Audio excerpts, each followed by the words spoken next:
गेल्या काही दिवसांपासून राज्यात तापमान लक्षणीय प्रमाणात वाढलं असून सर्वाधिक तापमानाची नोंद अकोला आणि मालेगाव सारख्या भागांमध्ये करण्यात आली आहे। इथे तापमान 42 अंशाच्या घरात असल्याचं पाहायला मिळत आहे।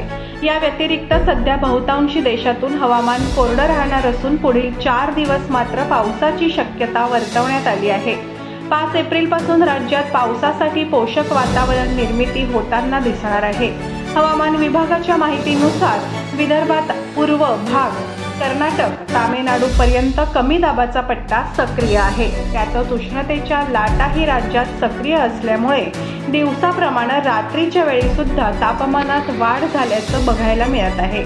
पुढील 24 तासांमध्ये राज्यातील मध्य महाराष्ट्र, मराठवाडा आणि विदर्भातील जिल्ह्यांमध्ये तुरळक ठिकाणी विजांच्या कडकडाटासह वादळी हलका पाऊस पडण्याची शक्यता हवामान विभागाच्या मुंबई शाखेनं वर्तवली आहे। या दरम्यान ताशी 30 ते 40 किलोमीटर वेगाने वारे वाहण्याचीही शक्यता वर्तवण्यात आलेली आहे।